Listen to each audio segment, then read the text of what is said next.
Website Media.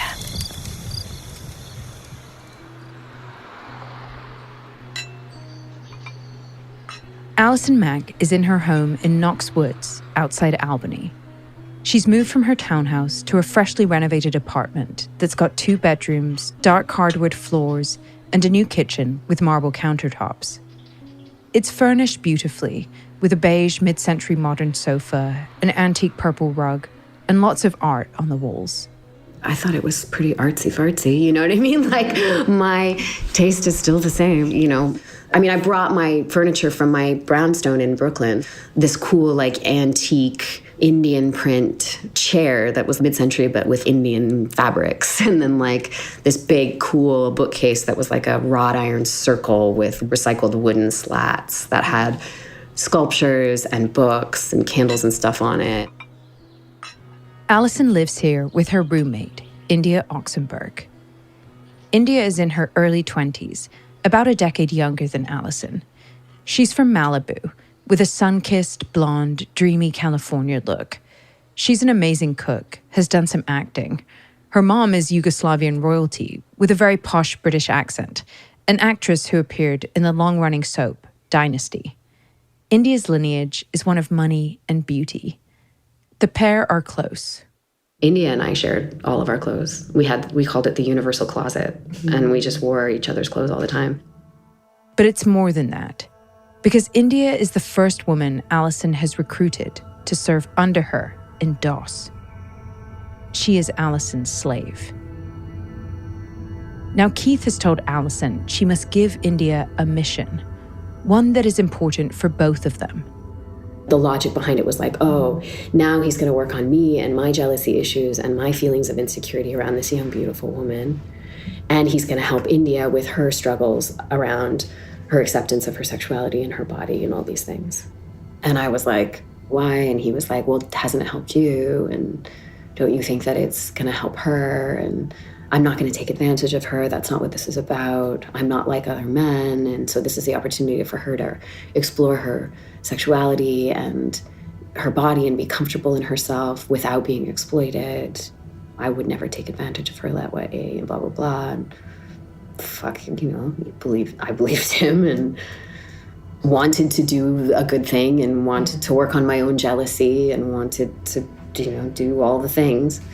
So I did that with India.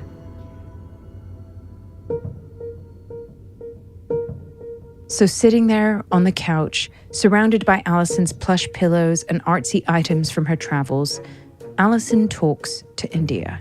I think I just said, like, so what's the thing that you feel like the most nervous and uncomfortable about in your relationships with men, you know? And, like, how do you feel about seduction? And how do you feel about getting close to someone? How do you feel about intimacy? Okay, so I have an assignment that's going to push you through that. You're going to seduce somebody. You're going to seduce Keith. And I'd be like, he's the only man that you could seduce that's not going to take advantage of you, you know?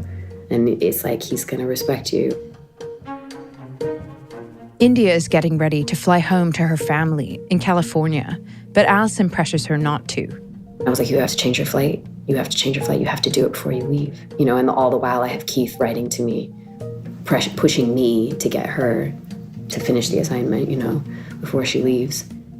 Because the assignment had one specific task, one particular endpoint.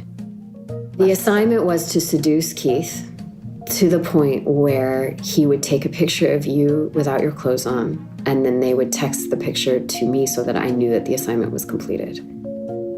Nude pictures weren't new to Allison. When she met with the other first members of DOS, the group had to take and send a new picture to Keith. It was always at the beginning of the meeting, so we didn't have to sit naked the whole time. We all had the common belief that if it's uncomfortable, it means we're coming up against our issues, and so that's a good sign. That means that we're growing, right? So, like, all of us fed into that, all of us believed that, and all of us supported each other in that.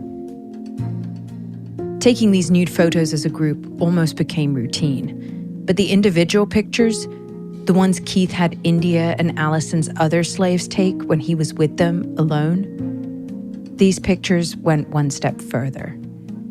They often involved the women lying in a very vulnerable position, faces visible, legs spread, genitals on full display. These images would become trophies for Keith, a perverse collection of photographs he kept on hand. And in my understanding, the assignment never involved him touching them or him having any type of sexual interaction with them outside of them being unclothed and him taking a picture.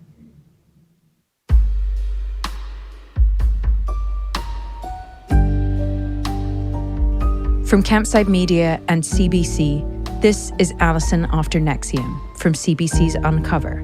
I'm Natalie Robomed. This is episode 3, The Assignment. So in November 2016, something pivotal happens. Keith's long-term girlfriend, Pam Catfritz, dies. Keith is distraught. Keith wanted to have like a huge memorial service for her. But this wasn't just a traditional memorial service. He wanted us to create stations that represented different ways in which Pam expressed herself in the world. Keith wanted to set up an exhibition of sorts, a living shrine filled with Pam's belongings. And made me in charge of making basically a Pam museum. All of a sudden, Allison has a huge new role to play. She starts sifting through Pam's clothes, touching the decades of incidentals this woman's life has left behind, gathering the items so she can recreate Pam, Keith's favorite girlfriend, in different scenarios. You saw her suits and her collars and this was what she looked like when she was doing this case and this is where she was when she, these were her pens and it was like that. So for this memorial, which took place, Allison says, in a big ballroom, Allison and other NXIVM followers dress up mannequins in Pam's clothes. Just imagine looking at these mannequins, like the ones you'd see in a clothing store, except here they're set up in different positions with this dead woman's clothes on them. And Allison was in charge of it. It's a bizarre tribute, and also a pretty revealing one, because it seems as though Keith is having Allison stage the life she's about to inhabit. With Pam gone, Allison is now stepping up as one of Keith's main girlfriends, one of his most important partners. And with that, she has an important role to play in DOS.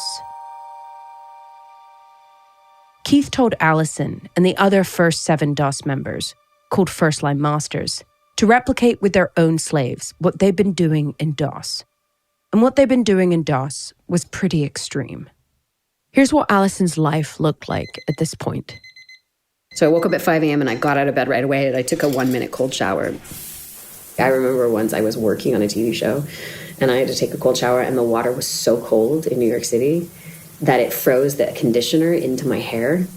And so I showed up on set and the hairdresser was going to do my hair and she was like, "What is in your hair?" And that was just standard every morning. And I waited to weigh myself until after the 1-minute cold shower so that my body could settle and I could get an accurate read on my weight. When I go to bed, I always had to text my schedule for the next day to Keith, asking permission if that schedule was suitable for him. And part of that was I would write down everything I was going to do and at what time I was going to do it, and then how it related to a character trait that I was trying to build in myself. So discipline or compassion or care or curiosity or commitment. So every single thing that I did was related to some purpose of my character building kind of a thing. And it was literally to the minute. And then I would make myself breakfast, which was always, kaboka squash, plain non-fat Greek yogurt, a little bit of honey, a little bit of almond butter, and maybe some blueberries. Lunch was a salad. Dinner was glass noodles with kale, jalapeno peppers, and more kabocha squash. Allison ate so much squash during this time that her skin actually changed color. Yeah, my palms turned orange, my face turned orange. My mom was like, "You need to not eat so much squash." Her hand was like a light orange all the time. Mindy Mack, Allison's mom. She said, "Oh, it's just because that's all I eat." And I said, "Well, you probably ought to have some protein." And it was really difficult for me. It was a tightrope walk. because I didn't want to push her away. And she was right on the edge all the time of, don't push me, because I'll be gone. But Allison was already gone, because she was asking Keith for permission for every single thing, including texting Keith for approval before she was allowed to eat anything. So when I became a part of DOS, one of the commitments was that I would stay under a certain weight, under 107 pounds. He wanted me between 105 and 107 pounds. Allison is 5'5", so 105 pounds is significantly underweight for someone of her height. To achieve this absurd goal weight, Keith put her on a 500-calorie-a-day diet, less than a third of what's recommended for an adult woman. Basically a starvation regimen.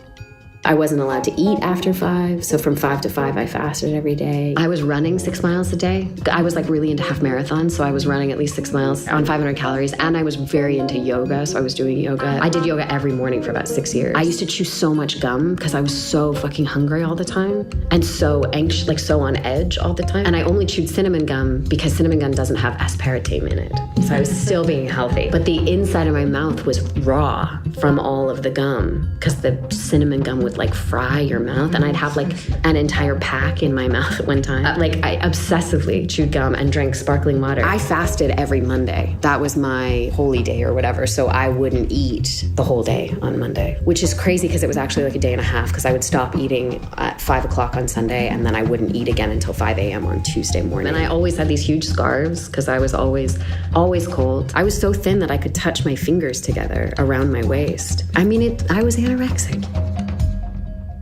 Many of these women in NXIVM had body issues, and I've often wondered if that may have been part of why NXIVM appealed to them in the first place.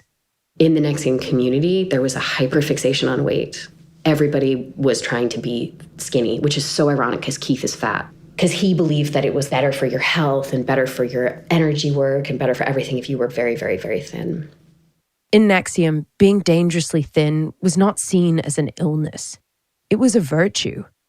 Perhaps it made these women, many of whom had money and pedigrees, feel like disordered eating was okay or even good. If you had anorexia or bulimia in the past, on the outside, and your family members or friends were on your case about getting healthy, it was satisfying to know they were wrong all along. Calorie restriction was now praised as discipline, as self-control. Or maybe it was a chicken and egg situation, where Keith instilled ideas that resulted in these destructive behaviors.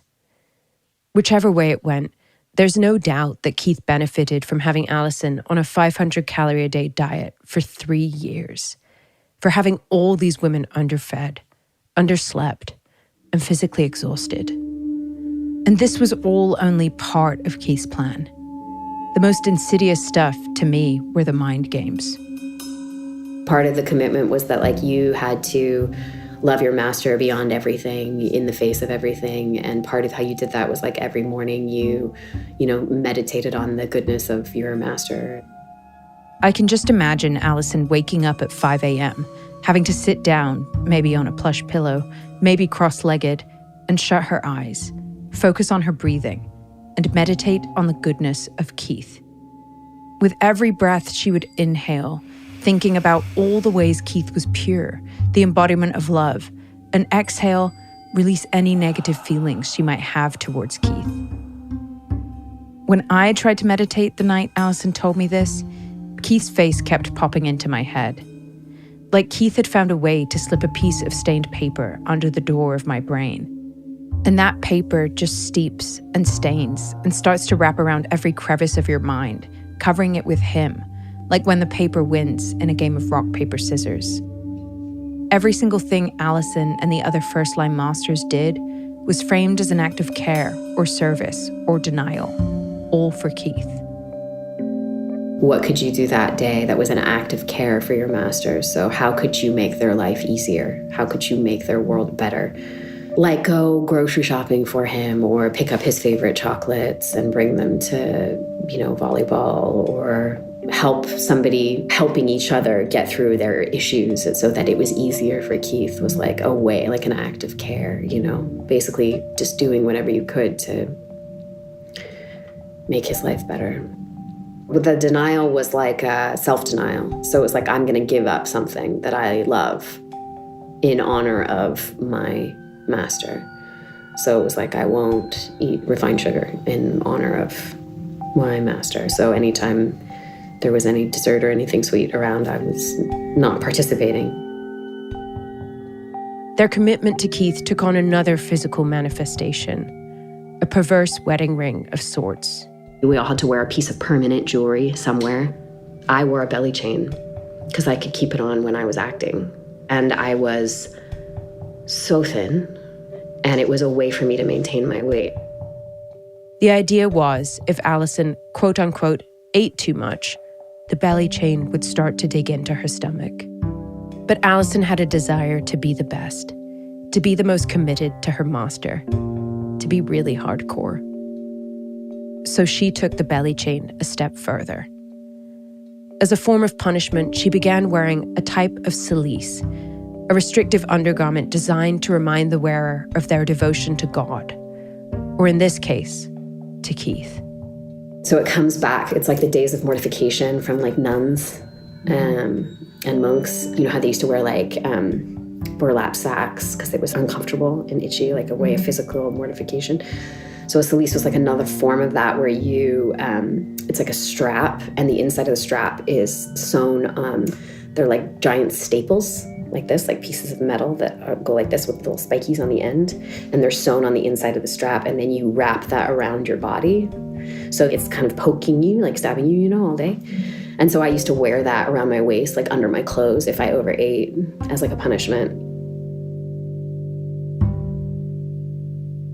At this point, Keith was not just Allison's coach or business partner. He was her sexual partner, her guru, her god. And so when he wanted Allison and the other First DOS members' dedication made even more permanent, it seemed almost logical. So they would be the first women, but not the last, to submit to being branded for NXIVM.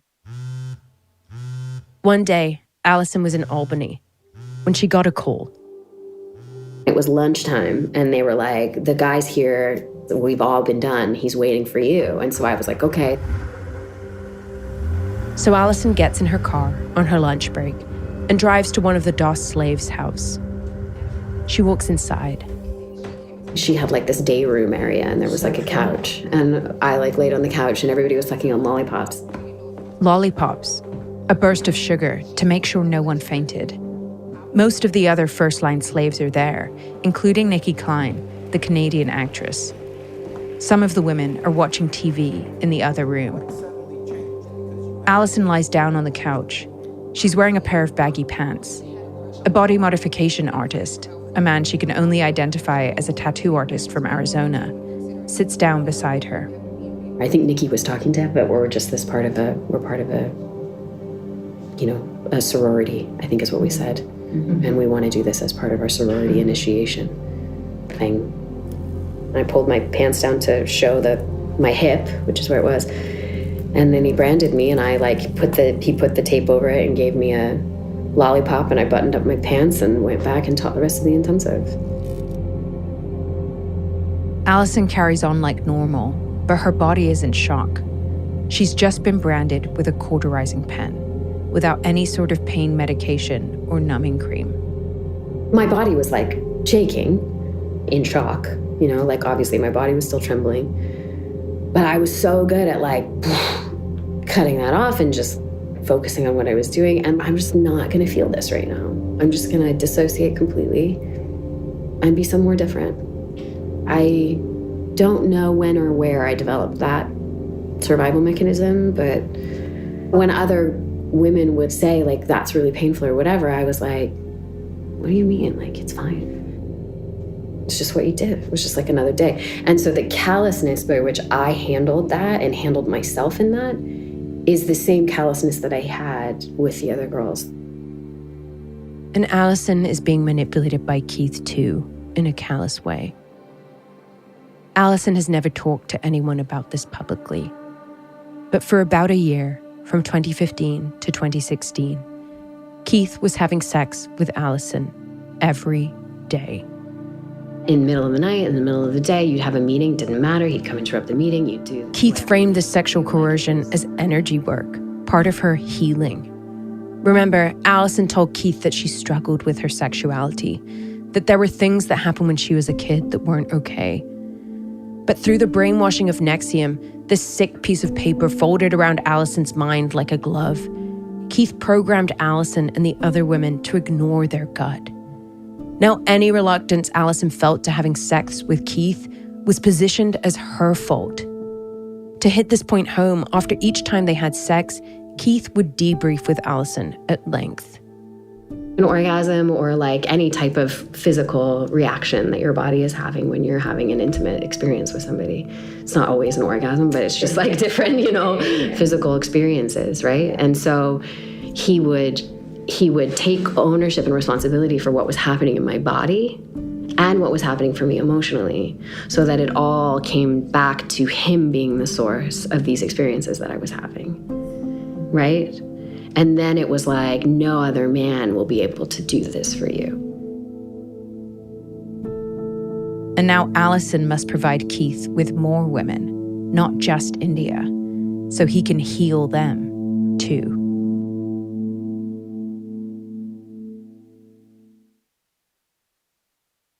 So Keith viewed Allison as a sort of project.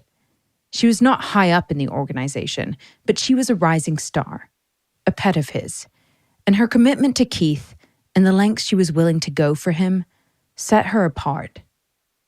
There's no getting around the fact that within DOS, Allison was one of the most extreme members, and one of the most, if not the most, extreme master. She became a very accomplished recruiter, racking up several slaves, starting with India Oxenberg. And she was a very demanding taskmaster. It's something she's still slightly defensive about. Nothing that I did with my slaves wasn't something that I had already done with our group. But by all accounts, Allison meted out punishments to her slaves with force. Most of the time it was like, okay, 1 minute cold shower for everybody in the group, including me. And so I would take my standard 1 minute cold shower and then I would add another minute. Standing in the cold for like a certain amount of time, an hour, something like that. In the middle of the night, planks. So holding a plank for a period of time, for like a minute or 2 minutes. She believes she's in charge of a badass group of empowered women. And Allison, who's competitive, who wants so deeply to be liked, to do a good job and obey her master, sees these women as a way for her to succeed. The harder she pushes her slaves, the better she sees herself reflected in Keith, her God's eyes. There are no boundaries she won't nudge past to get there, including sexual ones. My experience of his perversion was him teaching me how to be okay with my sexual experience. As part of that, Allison ended up having threesomes with both Keith and Danny. I got involved with her and him a few times, and that was always like, what the fuck am I doing? Like, this feels so weird. But again, in my head, I'm like, it's just because you're so limited in your ability to love, and like sex is just an extension of love. And like, why are you so limited that you can only feel love for a person in this one small way? Like, push yourself, love harder, love more, Then all the while, it's like this fucked up sexual fantasy that I'm just like, Yeah. In a twisted way, Allison had come to believe the sexual exploitation of NXIVM was a form of empowerment. Not everyone took part in the sexual side of things, and some did more than others. In Nikki's slave line, there was a lot of reported sexual activity. In Lauren Salzman's slave line, there was none. She would not have any of her slaves go see Keith. But Allison did, which is where the assignment comes in.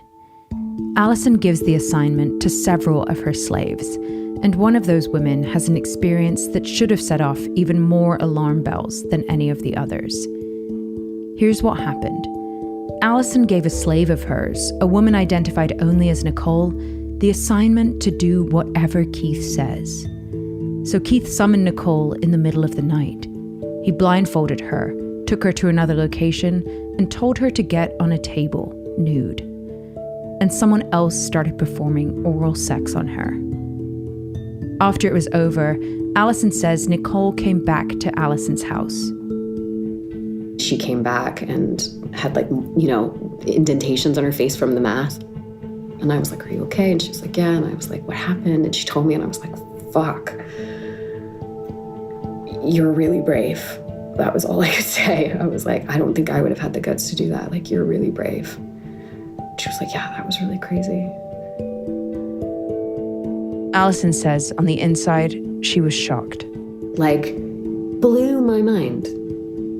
And but how naive for me to be surprised at that, given the nature of how the disgusting text messages that he would send to me, and the ways that he wanted all of us to take pictures of our bodies, close-up pictures of our bodies to send to him. Like, what did I think he was doing? It's really hard to understand how Allison could have possibly thought that Keith was just taking naked pictures of her slaves, that nothing sexual was happening. It just, it's very, naive in some ways to, think that it was... Incredibly naive. Incredibly naive. But it also just shows you what I thought of. I trusted that Keith would not do anything. Allison did not register that what had happened to Nicole was sexual assault, because she also didn't register that what was happening to her was anything other than consensual. Did you think you were consenting? Totally. Mm-hmm. 100%. Mm-hmm. And one of the first things, and I mean, that was a big thing for Keith in training us and grooming us through DOS, is this is the anti-victim mentality. Mm. None of you are victims. All of you are here because you want to be here. All of you are here because you're committing to your growth. You are not victims in this. But sex was not the only currency in NXIVM. If you talk to anyone who knows anything about intimate partner violence or cults or any sort of controlling relationship, they'll tell you that the perpetrator seeks to control every aspect they can, including finances. So at this point, Allison has been in NXIVM for nearly a decade. She's been paying for course after course. I mean, I was blowing through $60,000, $100,000 on intensives and trainings. And then every EM is between $250 and $300. And I was getting an EM once a week, at least. EMs are the exploration of meaning, the name for the Scientology-esque sessions we talked about in episode 1. It's a way of sort of going clear in this cult. I was blowing my money out of my bank account for NXIVM. Allison has been spending ridiculously on NXIVM. She's been working on NXIVM pretty much full-time since Smallville ended, developing curriculum and leading courses, but she hasn't really gotten paid in any meaningful way. Her money is drying up. Allison estimates she gave NXIVM hundreds of thousands of dollars, but honestly, looking at the numbers, I wouldn't be surprised if it was more like millions. She handed over basically everything she'd ever made to NXIVM and to Keith. And she wasn't the only one, not by any means. In fact, 2 women in particular, Claire and Sarah Bronfman, have been bankrolling Keith for years. They are the daughters of billionaire Edgar Bronfman and heirs to Seagram's fortune. Claire and Sarah were some of Keith's earliest backers and his most ardent supporters. It was Claire's jet that Allison flew back on to meet Keith from Vancouver for the first time. And since the early 2000s, estimates suggest the Bronfmans have poured about $100 million into NXIVM. A lot of that has gone into paying for legal fees against various anti-NXIVM detractors. And Keith spent a reported $66 million playing the commodities market with it too. Yes, you heard that right. And there were immigration fees to be paid as well. Because as we've already mentioned, NXIVM had large Mexican and Canadian contingents. Keith wanted several of these foreign members to live in Albany. One of them was Nikki Klein, who we mentioned last episode. Nikki was another one who didn't really like me very much. And I was too much for her. She was didn't like how performative I was and didn't like how outgoing I was and loud I was and sort of boisterous and gregarious and stuff. Nikki is another of the frontline DOS slaves, one of those first 8. Now Allison and her are spending a lot of time together in DOS. Keith is actually having sex with both of them. We were like sister wives, essentially. You know, that's ultimately like what it ended up being. Even if that's not what I initially thought it was, that was ultimately what it ended up being. Allison desperately wanted Nikki's approval. It was like, how can I get her to like me? And I was the only American citizen in the group. So in 2017, Allison agrees to marry Nikki so she can stay in the country. Everybody else was Mexican, except for Nikki, who was Canadian. And so I was like, fuck, I'll marry you. I already know I'm not going to marry somebody else. What's the difference? Like, we're basically married anyway. So why not? Her mom and her and I went to like a justice of the peace courthouse in LA somewhere, I think. And her mom was there to witness it. Allison doesn't tell her mom until the papers have been signed. My mom was just like, what is happening with my daughter, you know? I was horrified. I was hurt that she didn't trust me. Mindy Mack, Allison's mom again. Well, I think it's because she knew that I would say, what the hell are you doing? Because it was Keith's idea, of course. Yeah. So I was, there was some stuff going on that was hurtful to me that was extremely out of character for Allison. I was like, it's fine, Mom. Stop asking questions. And to Allison, at the time, it did seem fine. Because weirder things were happening than getting married to a woman she wasn't in love with for a green card. This was a topsy-turvy world where she's barely eating, sleeping a handful of hours a night, and having coerced sex with Keith every day. And the thing is, all of this was secret. Keith was spending pretty much every hour of his day tomcatting around between these different women, triangulating them, having sex with them, manipulating them. Then he would pontificate in these wide-ranging, absurd speeches that were taped for NXIVM members to pore over. People like Nancy Salzman, his prefect, the second in command, really still believed in what he was doing, that Keith was a good man, doing good in the world. Information about what is really going on is siloed. Most women in DOS aren't doing sexual stuff with Keith, and they don't know that he's doing anything sexual with the others. Even Allison only knew bits and pieces. But little by little, she starts to hear about weird things happening with other women too. Like paddling each other. That is, hitting each other with a thick wooden instrument.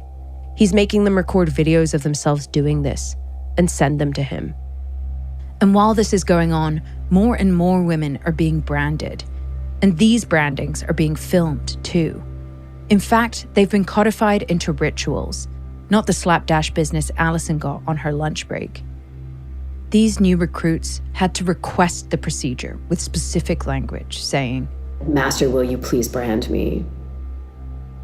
DOS has grown to about 150 women, with the slaves recruiting their own slaves, a repeating cycle of collateral and readiness drills and branding.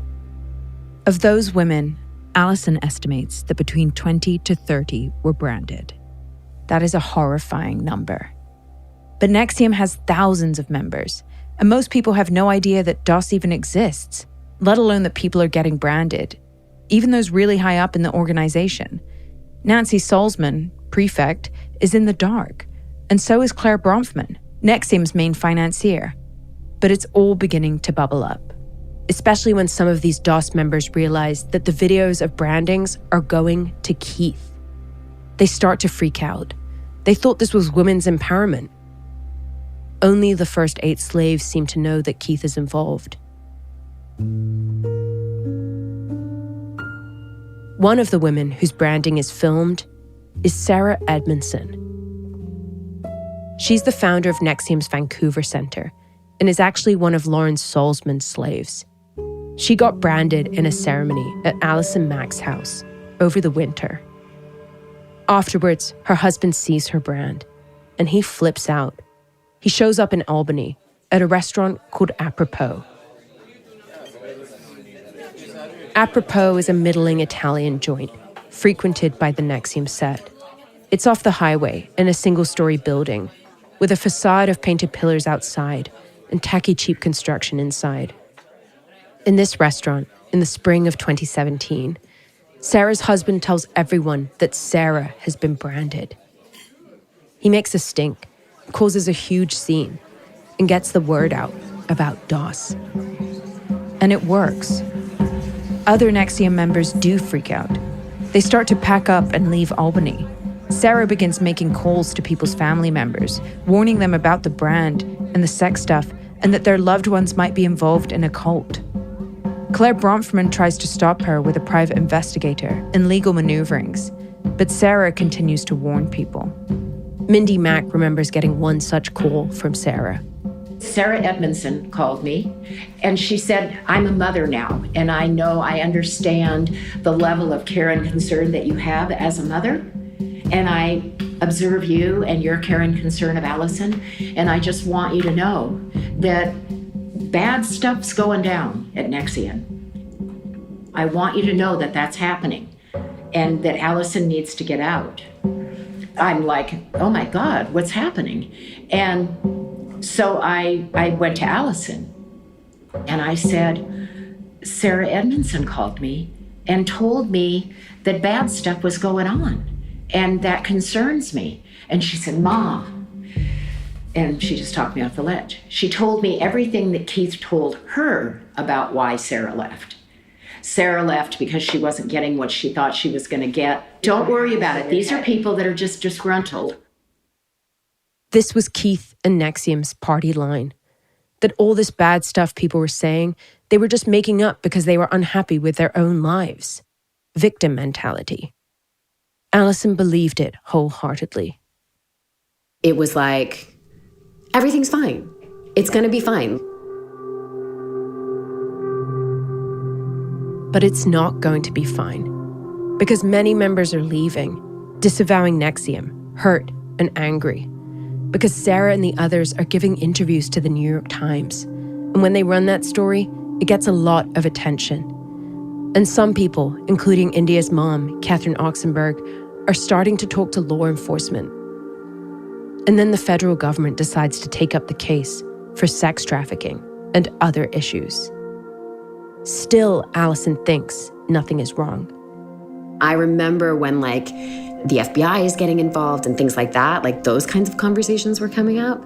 I was just like, it's fine. They're going to understand, that we're not doing anything wrong. And it's completely disconnected from reality in my delusional belief that everything is fine. But Keith realizes they need to mount a public defense. And Allison will play a key role. I thought it would be cool to have something more meaningful and something that took more guts. But why Keith's initials then if he's not involved in the group? Initials. The bottom line is, it's not Allison's initials. It's not my initials. They just basically stormed the property. They're wearing masks, bulletproof vests, machine guns, and I go on this high alert I'm going to protect Keith. And I looked down, and I thought, this is too much. I think I can just jump.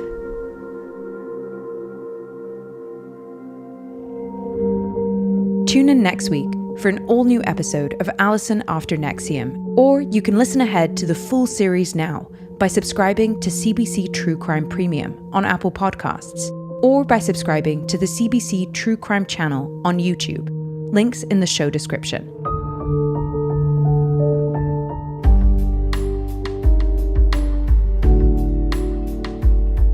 You've been listening to Uncover, Allison After NXIVM, from CBC and Campside Media. It's hosted by me, Natalie Robomed. Our executive producers are myself and Vanessa Gregoriadis at Campside, and Stephen Belber. Our senior producer is Lily Houston-Smith, and our associate producer is Emma Siminoff. Sound design, mix, and engineering by Mark McAdam and Ewan Lai Tremuan. Thank you to Colin Campbell. At CBC, our story editor is Derek John, and our senior producer is Kate Evans. Our coordinating producer is Emily Cannell. Our executive producers are Cecil Fernandez and Chris Oak. Tonya Springer is the senior manager. Arif Noorani is the director. If you enjoyed Allison After NXIVM, please rate and review the show wherever you get your podcasts. Thanks for listening.